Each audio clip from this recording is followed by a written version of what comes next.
Saudara, DBD atau demam berdarah dengue kembali menjangkit di beberapa wilayah Indonesia. Bahkan beberapa di antaranya telah dinyatakan KLB.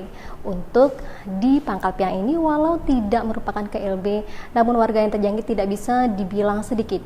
Bagaimana kita menyikapi agar terhindar dari DBD yang bisa berujung pada kematian ini? Bersama kita sudah hadir Bapak Dr. Syahrizal, MKes, Kepala Dinas Kesehatan Pangkal Pinang. Apa kabar Pak Syahrizal? Sehat Pak ya? Alhamdulillah sehat selalu. Pak, ini kita ngomong masalah demam berdarah Pak. Nah, bagaimana dari Dinas Kesehatan sendiri menyikapi atau menghadapi dan mengatasi penyakit ini yang mungkin terjadi saat musim hujan seperti sekarang ini Pak? Memang rutin setiap tahun ada ya. Memang kita penyakitnya tidak bisa kita hindari karena lingkungan itu sangat besar pengaruhnya ya. Yeah. Walaupun dari tempat, tapi mulai dari kita sendiri, mulai dari rumah tangga. Ya, kalau lingkungannya dari rumah itu sudah nggak bersih, akhirnya pengaruh lingkungan sekitarnya. Kita Dinas Kesehatan kita sudah memprediksi, ya, alhamdulillah seperti tahun 2015 itu memang pasca endemiknya itu ya. 2015 itu Pak ya? 2015 kemarin itu kita lihat sendiri aja. Alhamdulillah kita 2015 Pangkal Pinang itu hanya ada 77 kasus. 77 kasus yang tersuspek DBD. Tetapi dari 77 itu kasus itu setelah kita adakan fogging cuma hanya 24 titik yang kejadian yang kita fogging. Karena artinya yang dari 77 itu tidak semuanya DBD. Ternyata ya tidak semuanya ya. DBD, karena hanya suspek gitu. Suspeknya saja. Karena prosedurnya masyarakat itu melapor ke puskesmas terdekat. Nanti puskesmas akan melacak di tempat yang terduga DBD itu. Nanti mereka melakukan penyelidikan epidemiologi istilahnya. Nanti dilihat kriteria indikatornya. Kalau dia memenuhi, artinya kita fogging. Cuma kalau tidak, artinya tidak kita lakukan fogging. Gitu Pak ya. Jadi memang setiap lapor yang datang tidak harus selalu dengan melakukan fogging Pak ya. Jadi harus ada pemeriksaan. Nah, kalau dari tadi Bapak katakan tahun 2015 itu kan kejadiannya ada 77. Nah, tahun sekarang Pak udah masuk April gimana Pak? Jadi kita dari Januari sampai April 2016 itu kita ada 48 kasus. 48 kasus ya, sudah. Tapi setelah kita teliti yang kita fogging hanya 18 titik yang kita fogging. Ya Pak Syahrizal, jadi apa kendala yang dihadapi di masyarakat Pak oleh Dinkes sendiri Pak? Sebetulnya secara operasional kita sendiri sih nggak ada masalah sih. Nggak ada kendala Pak ya? Nggak ada kendala, mungkin alatnya ada, bahannya ada, karena sudah kita prediksi lah dari tahun ke tahun gitu ya. Memang kita kirakan naiklah kita ya. Tetapi kendala kita ini kadang-kadang sistem masyarakat yang lapor ini, kadang-kadang tahu-tahu ke atas, nanti ke atas ke kita. Jadi prosedurnya masyarakat juga dia melaporkan kalau dia tersangka, dia melaporkan ke puskesmas terdekat. Nanti puskesmas itu ada orangnya, surveillannya. Dia akan datang ke tempat di mana penderita tadi. Ya. Nanti mereka menyelidiki apa betul DBD atau bukan. Cuma untuk dia masalah pasti DBD itu tadi kita ke laboratorium. Artinya kalau penderita di rumah sakit, nanti di rumah sakit kita periksa trombositnya misalnya menurun, artinya dia positif, ya artinya di rumah sakit nanti melapor ke kita juga. Kalau udah rumah sakit udah pasti artinya kan udah pemeriksaan laboratorium apa, ya kita turun fogging ke tempat yang besar.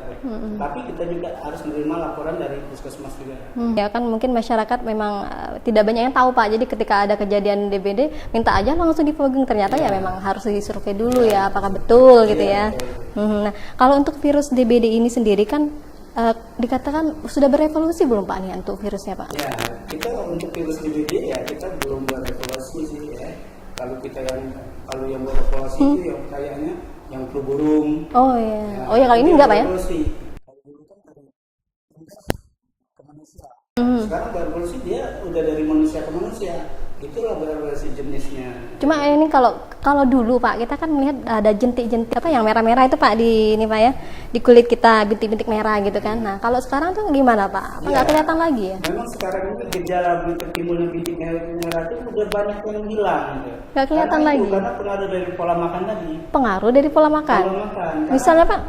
Banyak ya kita sendiri mungkin anak-anak kita, adik kita, mereka kan kadang-kadang sering makan yang siap saji tadi. Sebetulnya makanan itu nggak bagus sih bagi pencernaan kita ya. Jadi itulah yang mempengaruhi salah satu perubahan pada tubuh kita, daya tahan tubuh kita ya. Sebetulnya akhirnya seperti itu, penderita juga banyak kan pada anak kecil. Mereka nggak bisa bicara sakitnya di mana kan?